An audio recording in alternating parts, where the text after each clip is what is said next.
Good afternoon, everyone. My name is Nico Snyman, and I'm the founder and CEO of Crest Advisor Africa. Today, we are on our webinar that is addressing clause 4.4 of the ISO standards, specifically management system and its processes and the practical application of such. So if you're looking at the webinar oversight or overview, the purpose of the session, we are going to address ISO 4.4 and understanding clause 4.4 better, the practical implication of it, the audit expectations, and strategic value of it. So firstly, clause 4.4, the understanding of the organization has been done about a month ago. That is clause 4.1. 4.2, the interested parties as well. 2 weeks back, the 5th, clause 4.3, the scope has been done, and today we are going for the management process itself in clause 4.4. So how does the management system work in practice?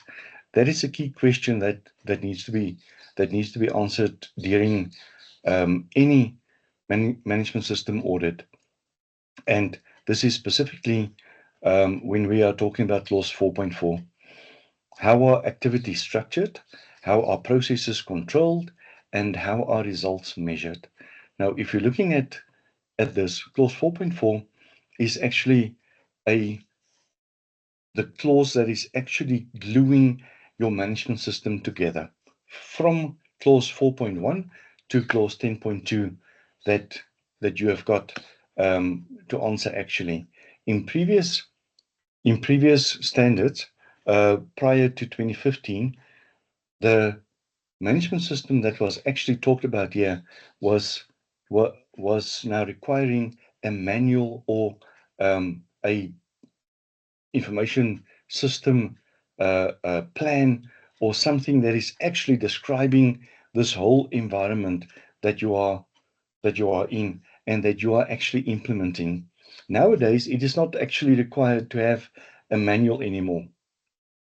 The requirement is you as the auditee need to establish, for me as the auditor, you need to connect the bullets and connect the dots that we have got, that you have got, that you need to implement in your standard. So in your management system, whether you are implementing quality management, information security management system, AI management system, or the AIMS or anti-bribery system, you need to connect the dots in clause 4.4. This is how you are transforming your ISO into operational practice. You need to be able to explain that, and you need to explain that in a way that you can actually say that clause 4.1 and 4.2 is connecting to your risk management that is in clause 6.1, and 6.1 is addressing clause 8.1, 8.2, 8.3 in your operations, and this is the resources that you are actually needing in clause 7, 7.1 in your resources, 7.2 in your competences, your competencies that is actually needed, as well as going over into clause 9, that this is how you are monitoring and measuring it. This defines how management systems function daily. Now, if you're looking at your management system that is actually described here in clause 4.4, how are you implementing that on a daily basis? And how are you actually connecting with clause 8.1 that is actually the practical operational management of your management system? How are you implementing that? And how do you link governance and risk and operations into one holistic environment that we are addressing and that you are implementing, but that we have to be auditing? So very important that clause 4.4 is actually the glue of the whole management system. And you need to be able to explain that. The operational impact of this is weak implementation leads to a paper system. Very, very true. Now, if you cannot explain this, then if you cannot explain the importance of clause 4.4, then your system is actually living in silos, living in parallels. So nothing is actually then linked to each other, and everything is just we need to to um, to be doing 4.1. We are doing that. Okay, we've got a product. We can deliver that. That is not the purpose of any management system. A management system is actually there to harmonize everything within your organization to make sure that what ISO or international standards or best practices are actually asking you, that you are actually addressing that. The second point there of the operational impact is very important. Poor staff engagement. Because you cannot explain the whole environment, people are thinking, or staff or employees are thinking, that I just need to have to do point 1 and 2 and 3, and none of that is connecting the dots. And none of that is actually advancing your ISO system to actually be implemented in a better process, in a better scale, to actually advance your system and your organization. So actually then you are just sitting with a paper system. And that paper system is not actually good for us. It is not good for you. It is just an administrative burden. Totally.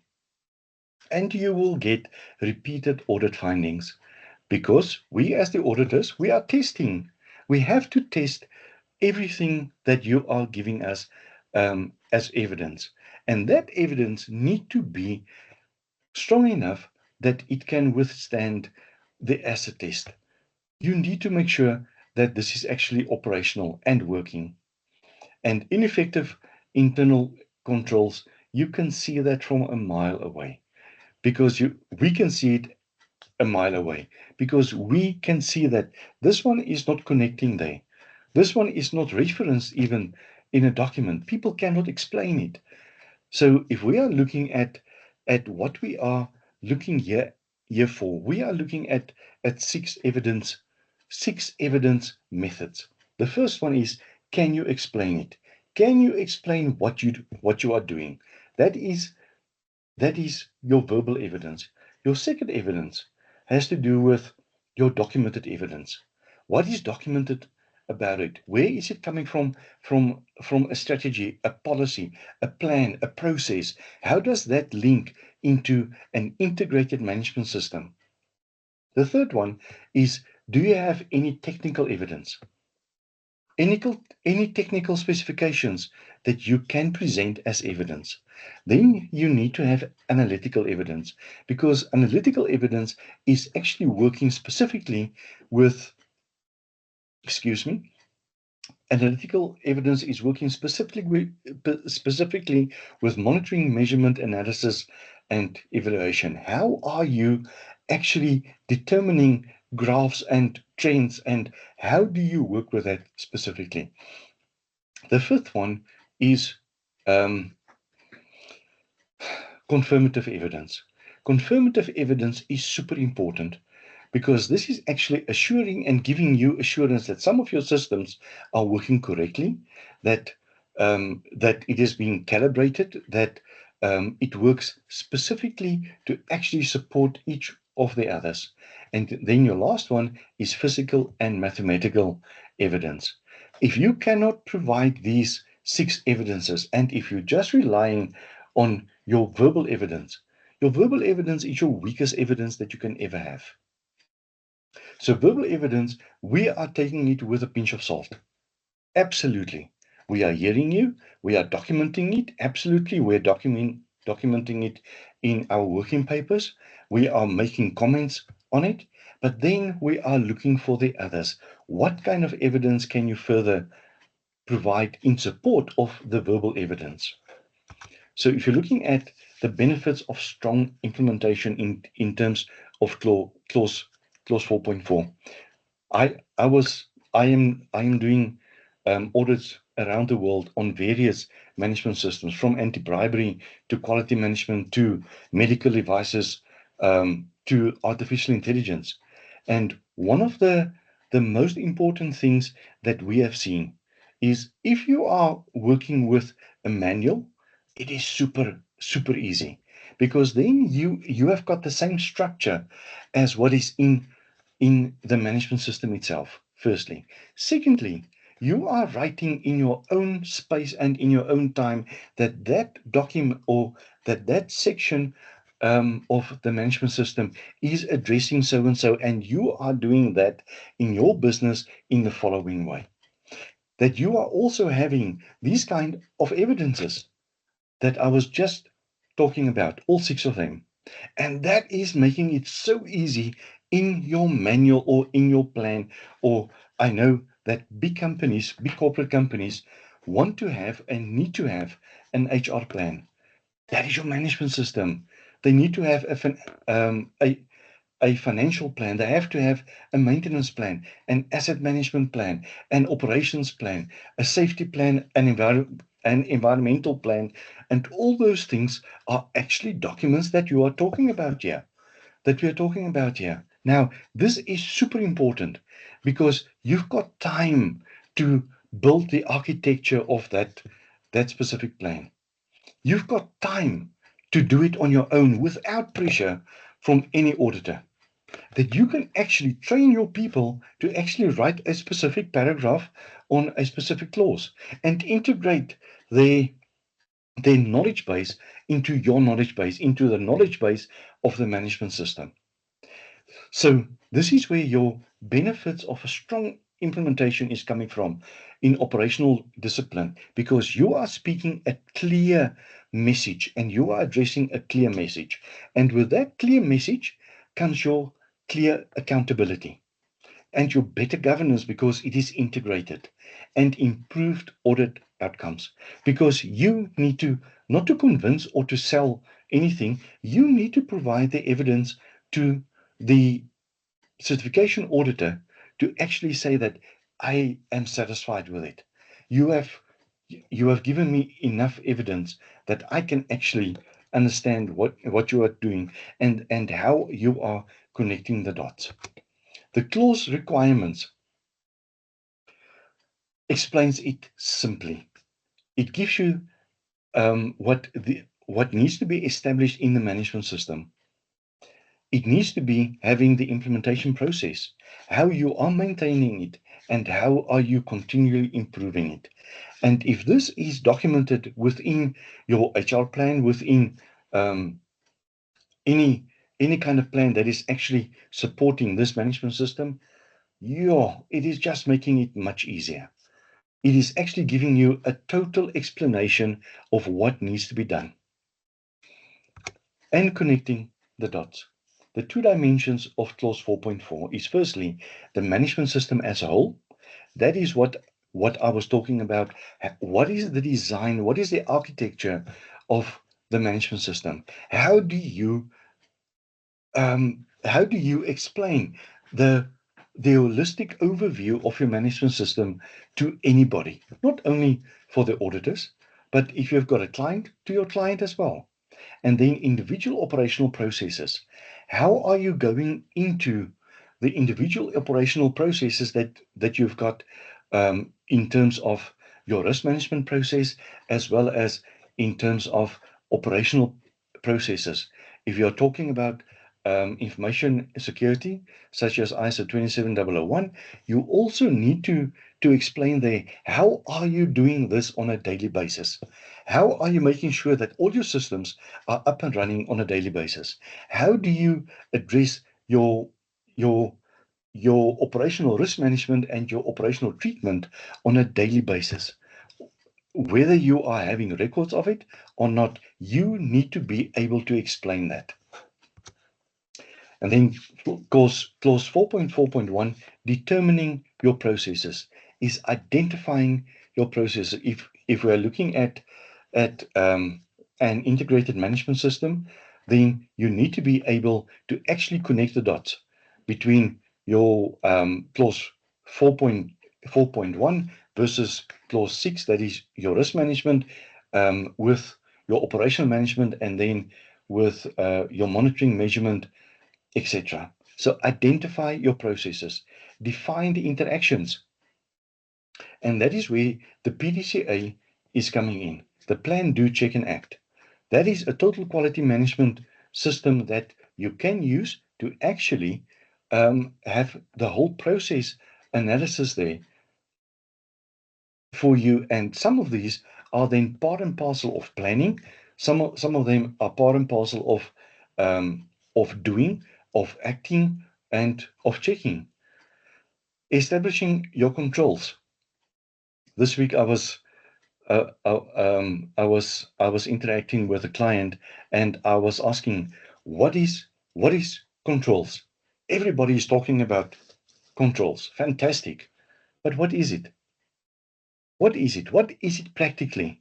If you cannot explain what is your controls and how does the control actually modify your risk as a risk treatment methodology, then you don't know what is controls. So please make sure that everybody knows if you've got a control is like a lock on a door. That lock is supposed, or that door, if it is closed, it is supposed to keep somebody out. That lock is making sure that nobody can enter into your space. And that is the simplicity of a control. The question is, how strong is that door? That door can be a flimsy door that somebody can just walk through. Or it can be a very robust door that you are protecting and a specific asset behind that door, whether it is money, gold, platinum, etc., and that nobody can actually get through that door with ease. That lock as well, if it's a simple two-lever lock, very easy to actually get through. But if you're starting to be having complicated locks, as well as with with with iris entrance or with biometric entrance, then you are actually protecting something. And the question is, what do you want to protect behind that door? And that control must be proportionate in terms of what do you want to protect, because you can sit with gold or platinum or diamonds behind that door. And you're thinking that, or somebody is thinking that, okay, a door is a door, but what is the value of your assets behind it? And then allocate the responsibilities. Who is doing what for the whole process? What is your roles and responsibilities and authorities that you are allocating? And this is where, if we're looking at clause 4.4, it is also addressing clause 7, because sorry, clause 5.3 and clause 7. Clause 5.3 is the roles and responsibilities that we will get into later in another webinar, as well as your resources. What kind of resources do you have? What is the competencies of the um, your assets and your resources, and how do they function? Then we are talking about process approach. The process approach, everything in a process approach is actually linking to each other.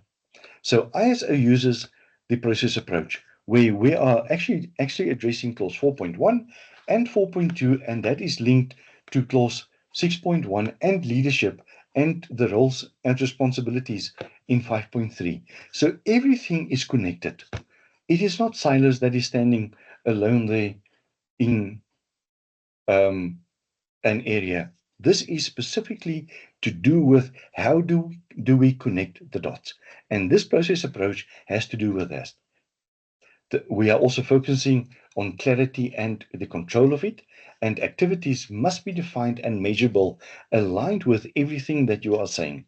So if you are saying that we are conducting a stakeholder or interested party analysis, we need to see, when are you doing it? How often are you doing it? What is the frequency of you doing it? What is the needs and expectations of all the interested parties, whether it is internal or external? And that clarity on the control out of that is your your interested parties and stakeholder analysis, with your power interest matrix, and everything else that is going along with it. The process clarity questions, always, what is done? What is done in terms of clause 4.1? What is done in terms of clause 4.2? What is done in terms of clause 9.2 that has to do with internal audit? Do you have an internal audit process, a procedure? How are you conducting the audits? What resources are used? How are you actually explaining that in terms of an organogram that you have actually in clause 7.1, but you can also start addressing it here, because this is your whole overall plan that you are connecting the dots with. How is it controlled? How is it measured? How is it operating in clause 8? How is it measured in clause 9? How are you making sure that this is functioning as it is supposed to be functioning? Is it effective and efficient? So very important that you are looking at what do we do and how do we actually do that, and determining the inputs and the outputs. Every activity in every process has got inputs, it has got the activity itself, and then it has got the outputs. So what is the input trigger at activities that you are actually using? What is the output, and how does the output explain the results of your objectives? Just remember, everything that you are doing in terms of any management system is actually starting off with objectives, with what is your quality objectives, or what is your environmental objectives, or what is your health and safety objectives, what is your security objectives, what is your information security objectives, or what is your AI objectives. So all of those must be measured in terms of your results, whether it is KPIs, whether it is KPAs. You need to have measurements there, and it is all up to you. We don't prescribe to you what needs to be measured. It is your business. It is not ours. We want to give you the stamp of approval. The question is, can you motivate and can you demonstrate with all the evidence that needs to be done, what are you doing? And then the outputs often feed into other processes. Absolutely. So the input into clause 4.1 is the output that is actually going into clause 6.1. So 4.1 has to do with external or internal and external issues, and those issues need to be linked to your risk management. And then you are starting again analyzing the processes.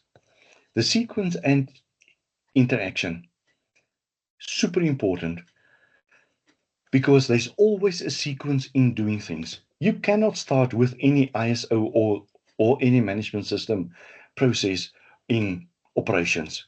Never ever. I have been fortunate in my life to have been part and parcel of two big new companies that we had to actually establish.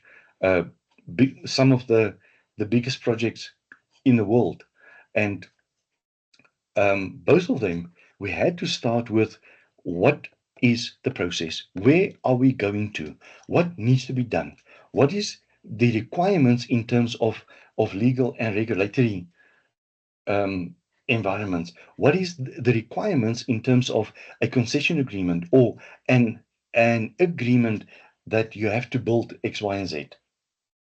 So the sequence of those are extremely important, and you are actually always starting at the beginning. You cannot start with a management review or continual improvement. Continual improvement of what? So the processes do not operate independently. Everything is linked to each other. So the outputs become the inputs in different environments or in different steps of the whole implementation. And the workflow must be visible. Whether you have got a visual that you can display it, or whether you've got a mind mapping tool that you can do it with, do it. show it, show the interactions.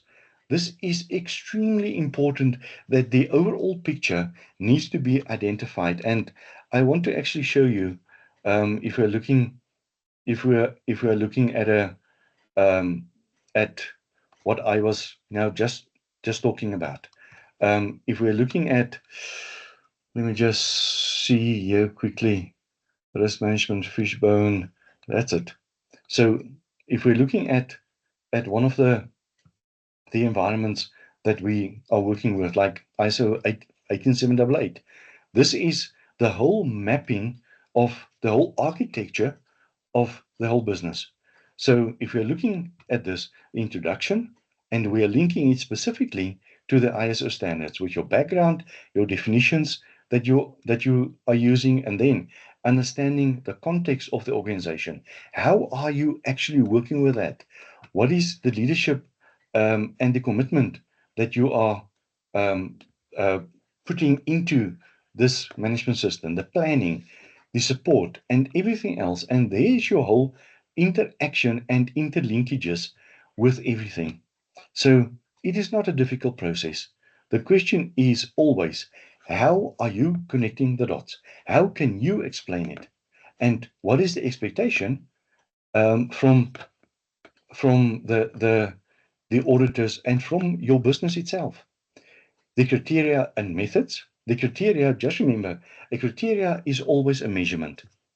So what is the measurement? In your objectives, you are actually putting measurements out there already. This is what we need to achieve.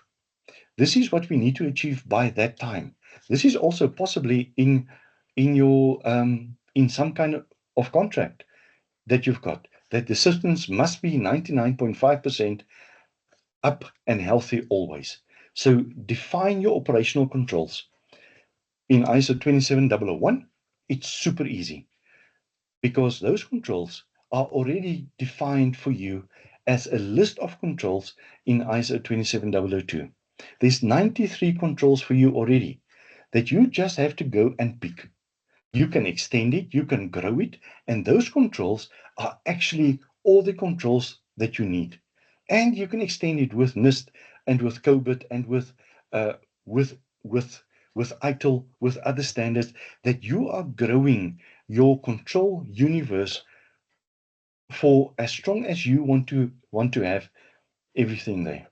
Define your performance criteria. How do you work with that? Are you working with scorecards? Are you working with the KPIs? What is your objectives and what is the measurement that you have to have there? And how do you establish monitoring methods? And monitoring methods has to do with clause 9.1, with monitoring, measurement, analysis, and evaluation. And that has to do specifically back again to your objectives. Now, all of this is part and parcel of the design of your management system. The resources that you are going to be addressing. So assign process owners, assign risk owners, provide necessary tools for all of them, and ensure adequate competence. Super important. And all of these are actually part and parcel of the, the ISO structure itself. So competence of your process owners, if you are talking about internal auditors that is auditing a specific environment, needs to be competent in that specific environment. And that needs to ensure that the auditor is actually guiding you and assisting you. If we are looking at risks and opportunities, risks and opportunities is part of clause 6. That is part of the planning process. 6.1 is addressing risks and opportunities. So every process contains risk. Absolutely, we've been talking about it for the last 4 or 5 webinars. Identify your improvement opportunities, and this is coming from how do you conduct your gap analysis? How do you conduct a gap assessment to determine where's the opportunities for improvement? And you need to be honest in your gap analysis there, because that is actually guiding you going forward. And integrate with risk management. All of these need to be integrated with your official risk management of the company, and whether it is correctly developed, or are you using ISO 31000 as your basis of departure for the using of the risk management frameworks and methodologies. If we're going for performance evaluation, this is in clause 9.1, define the KPIs. You've got KPIs, define it. Define the measurement of it. Monitor the results and evaluate that in terms back again to your objectives, and review the performance regularly. Because what you have got there is actually something that is underperforming, needs to be improved. If there is no results, you need to get results. So implement something to actually do that then. The opportunities for improvement. So analyze your results.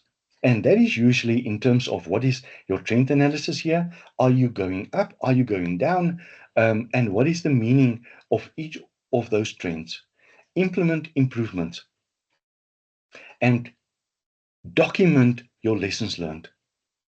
It is super important that you are documenting that, because if you're looking at opportunities for improvement is consistent in all the ISOs, all the management systems. Everywhere that you are working, you are always striving to have opportunities for improvement. You cannot stagnate. If you stagnate, you die. Your business die. You cannot grow. You cannot grow if you don't have opportunities for improvement, and that comes from lessons learned. Lessons learned is in every incident. Lessons learned is in every risk management that or process that you have done.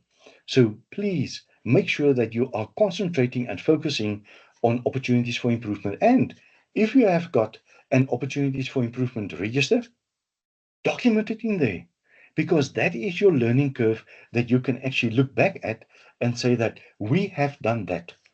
We have agreed on this, and we have actually delivered on that as well. So typical management system processes. Firstly, your leadership process. Your leadership process is well defined in clause 5 that we will address in 2 weeks from now. The core operational processes. What is the core there? And please don't make a huge thing about it. What is the critical environment that you need to address? All the other things you can outsource. In my business, I don't have a financial environment. I am outsourcing that because that is not my core business. I don't have a legal counsel close to me. Why not? Because I can outsource that. I don't have internal audit internally because I can outsource that. The support processes, human resource, payroll, etc., if that is taking away time from you as a leader from your core business, then outsource it. Just get your business going in your core operational processes. Assurance, everybody that is in charge of the core operational processes is an assurance provider, and they need to give leadership feedback in terms of what is the assurance levels of every process in your business. We are working with specific measurements that we are actually addressing a formula P square S T square. I will get to that now. And out of this, we are actually working with a level of assurance. So P square S T square is documented in ISO 31000. It is actually looking at your people controls. It is looking at your process controls. It is looking at your system controls. It is looking at your tools and equipment controls that you have to have as the resources. And then it is looking at technological controls. Each of these we are measuring in terms of internal control effectiveness. And the internal control effectiveness, we are calling it ICE. In terms of ICE, what is your level of assurance? Your level of assurance is either 60%, 80%, 90%, somewhere there that you can say, but I can give the board and Exco, I can give them assurance in terms of what we are doing and how we are doing it. And this is all our controls measured one by one, and this is the assurance that we are giving. And if there's um, any any internal control effectiveness that is below a certain threshold that is not acceptable, then you do improvements. Then you treat it. So all of those is actually super important that you've got a typical management system process ongoing. The next one, excuse me, just a bit. Just want to close the door. Sorry, I've got I've got little doggies here in the house and they are getting excited for something that is outside. So leadership process, strategic planning, always. What is your strategy that you are that you want to achieve? What is your governance oversight through your board, through your exco, through your assurance providers, through internal audit, and how do you integrate that with management review? Your management review is a super important process that is actually described in 10.3, sorry, 9.3, and I will get there through our webinars as well. The core processes. What are you supposed to put out there? I was, as I have earlier alluded to, I was involved in some of the biggest projects globally in terms of between 2006 and 2013, and our core business was to put out a train on rails that could actually connect certain environments in South Africa. In South Africa, to put out um, trains is actually very uncertain and very dangerous because of the background of our train systems. But our specific objective in service delivery was put out a train. Through the building of the train, the operations, through the production of what we have got, we were actually providing work for a huge workforce, 30,000 people that was actually involved in this whole process at at the the the top of this business environment.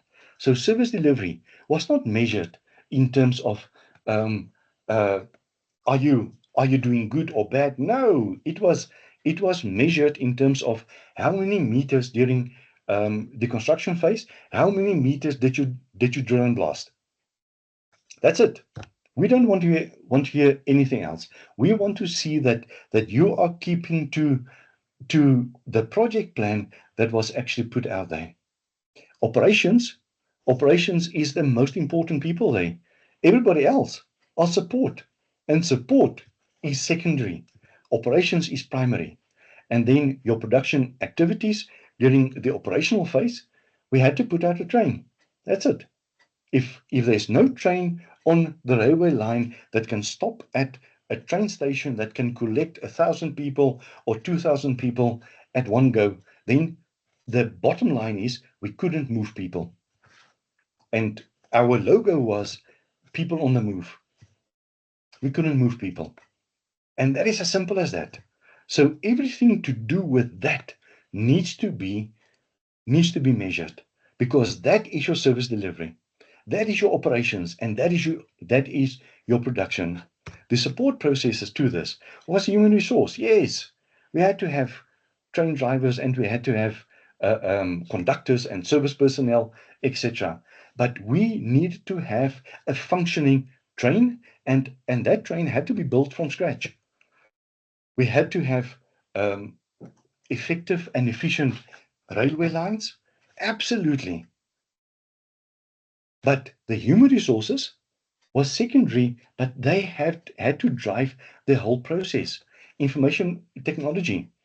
Could we operate our train without Wi-Fi underground? Absolutely, we could. For the first 6 months, the first year, we could, because we have got communication systems, radio communication, and everything else that was actually installed that we could communicate in the train with our own information. We didn't need to have Wi-Fi. Wi-Fi was a secondary thing. It was support. Procurement. We had to buy things. Absolutely. And we were sitting with huge budget. 27 billion dollars. That is huge. That is huge. And we had to make sure that we were ready for the 2010 World Cup as well. That was held here in South Africa. So everything that we had, and as well as we could see the planning that was actually going into this, the price of one simple thing, of cement, a bag of cement, increased with 25 to 30% once the project has started. And that had impact on our financial management because there was a big need for concrete to build something. For that 5 years, cement was expensive, really expensive. After that, the demand slowed. So procurement, there was a huge pressure on the procurement itself. Document management. We were sitting with just the concession agreement was about 5 tons of documents. Really, just the concession agreement, because everything had to be planned and everything had to be managed. And this was 4 or 5 copies of everything for every stakeholder. So just the concession agreement was 5 tons of documents. And then I'm not even talking about when we started with the project in the construction phase, as well as with the operations. Then documents were developed because that was procedural. We had to make sure that people know what systems they are using and how are they using that, and that the best practices are documented, that we could have been audited. So if you're looking further to assurance processes, assurance process is risk management, compliance monitoring, internal auditing, combined assurance modeling. All of these are actually making sure that you are giving assurance to your stakeholders, to your client, to the regulators. We were sitting with a lot of regulators, clients, stakeholders, internally, externally, that we had to be explaining to. And through our risk management, our compliance monitoring, and internal audits, we could actually drive improvement. So continuous improvement has to do with what are you doing today that you are doing it tomorrow, that you are doing it better tomorrow. So corrections, the corrective actions need to be implemented. Lessons learned. We were sitting with at the top of the project. We were sitting with 43 nationalities, international people that was actually working on our project, and each one of them has got different cultures and different understanding of a common language, English. We were sitting with Frenchmen, with people from the Philippines, Americans, people from the UK, New Zealanders, Australians, South Africans. A lot of people could not actually communicate very well. So we needed to make sure that if we are talking about production and improvement processes, how are you actually making sure that everybody learns the same lesson? Because from different environments, people's perception of what is implemented are different. And continuous improvement is a continuous, non-stop wheel that is going around and around and around. And you need to make sure that everybody is on that same process. Examples of incident management. Very important. If you're looking at incident management, there's an incident. So that is your input. The activity is managing the incident itself. Now, if you look at information management there, ISO 27035 is super important there. It has got 2 standards, -1 as well as -2, and that gives you a whole process of incident management. What is your incident management teams and your incident response teams if there's a bigger incident?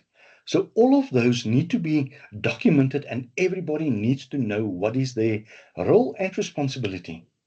And if you have to have investigations, how are you investigating that further? With knowledgeable people, and that is usually your integrated investigation team. That is not only a response team.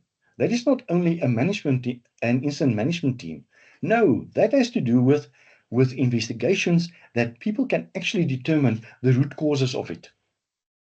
Not just to investigate it and say, okay, no, this was a good report. Yeah, we can sign it off, etc. No, investigation has to do with what is the root cause. Determine the root cause. And with that root cause, to actually make sure that this is not going to be done again. That this incident will not happen again. And the output there is your incident report. Incident report, it sounds easy. An incident report need to be seen as a forensic incident report, because you need to make the recommendations of what do we implement.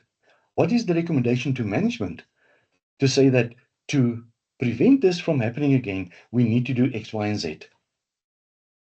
We were sitting with a lot of challenges in this environment. We were having copper, and as I was saying, we were sitting with a huge budget. And in this environment, we were sitting with about 94 to 100 big construction sites across South Africa and across provinces. People were stealing, and the question was, how do we prevent that? How do we prevent those losses? Whether they are stealing cables, whether they are stealing cement, as I was actually stating, that is very expensive, and people want to build something for themselves as well. So this is not a project where we are sharing with the community. No, this project is for the community. So we want to build this project on budget, on time, that we can serve the community. So all those were actually making sure that our incident management, our investigations, and that the investigations are fair, and the incident report was done correctly. If you're looking at the process control elements, your response criteria, your resources assigned to it, your risk awareness of it, your measurement indicators. How do you measure that? How do you measure that in terms of, as I was saying, 94 sites? What is happening per site? Who is actually in control of that specific site? And making sure that we are eradicating everything that can actually derail the management system of being implemented. Now, if we are coming back to clause 4.4, 4.4 is super important because that is connecting all the dots. And as you are going along with a new project that you have got no historical information about, or certain areas that you don't have information about, then you need to update what you've got. And that is a constant process of reviewing and improving your controls. For documented information in clause 4.4, people, this is your documents is your evidence. So maintain the process documentation. Document what you have implemented, what is the control, what is the strength of the control, and make sure that what you have got there, you can actually go back onto and improve it. So retain your records of evidence, because evidence, just like with the Archiving Act, etc., in South Africa, in other global or in other countries as well, you've got a National Archiving Act. And that National Archiving Act is saying that documents need to be kept in archive for 5 years or 7 years or 10 years. If there's nothing of that, the international standard says 7 years. So retain your record 7 years. 7 years after it has been archived.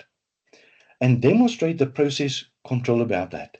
And that is usually documented in a process document on documentation. And the examples of documented information can be processes, procedures, risk registers. The most important one is actually your master list of documents. And master list of documents, I can give you an example here as well. And a master list of documents, what just want to get to my master list of documents. This is the last master list of documents that I had in terms of um,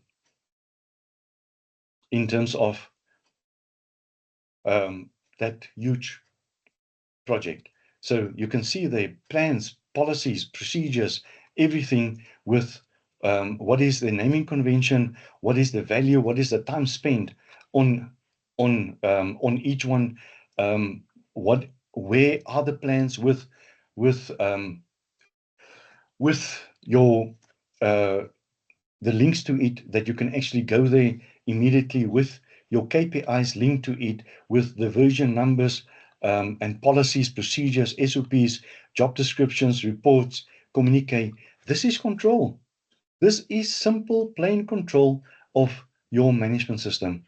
And if you have got this, no auditor will ever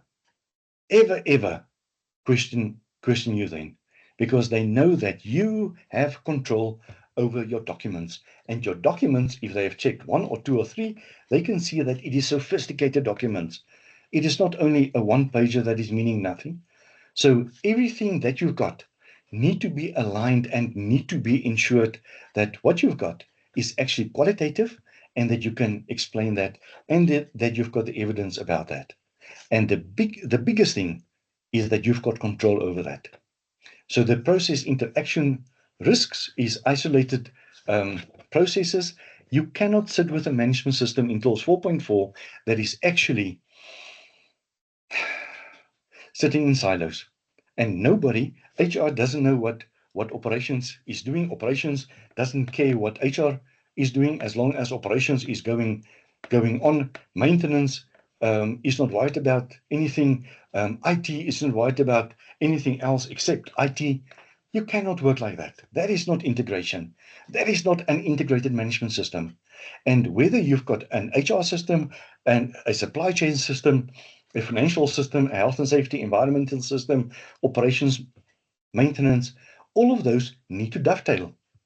All of them need to dovetail. They cannot be isolated. They cannot stay on an island. There's a lot of water and a lot of sharks around that. And for you to get across to another process, it is going to kill you, or you are at risk of being killed. Unclear responsibilities. People need to know how do they interact. People, that needs to be described in your roles and responsibilities. Poor handovers.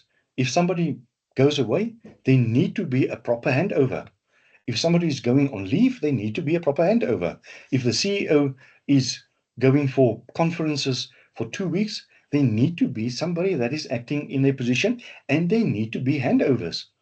Because that CEO is making decisions, and he cannot make decisions if he is not there. There need to be somebody that is empowered and that can take the accountability and the responsibility of what needs to be done there.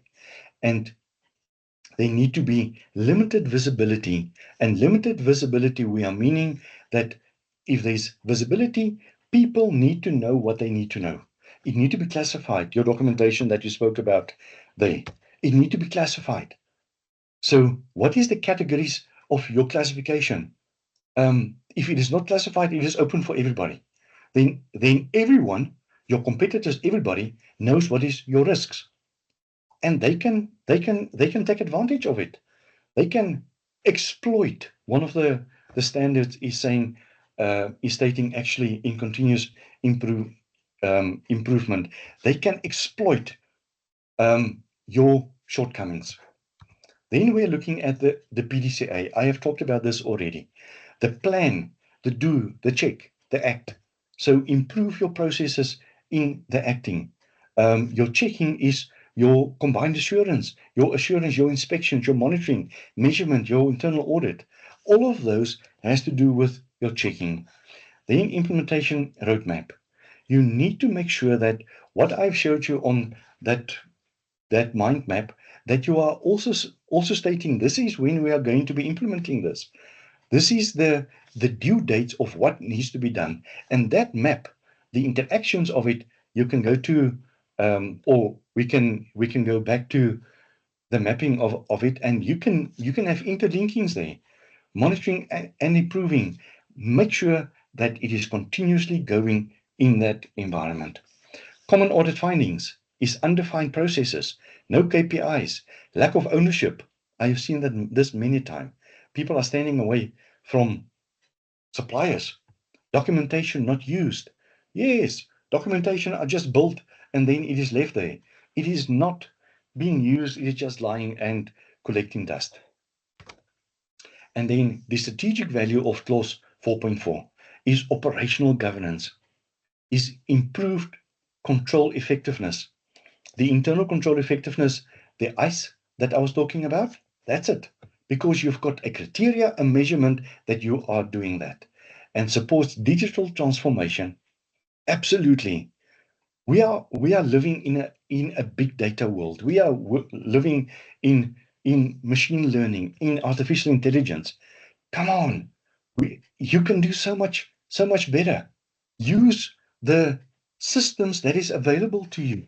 Make sure that what you are doing, you can do it better tomorrow. The closing message here is clause 4.4 turns ISO into a working management system, and processes drive governance and performance. Absolutely. So on that note, we are closing off.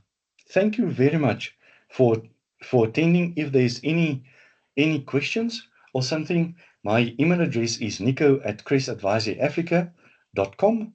I'll repeat that again, Nico, Nico, at crestadvisoryafrica.com. Please send all your questions there, and we will address it in a specific webinar addressing all the questions that we are getting. So in the next 2 weeks, we are going to be going over into leadership 5.1, what needs to be done in terms of leadership, in terms of implementing a management system. Thank you, everyone. Have a lovely day and enjoy. Build systems. Cheers. Bye-bye.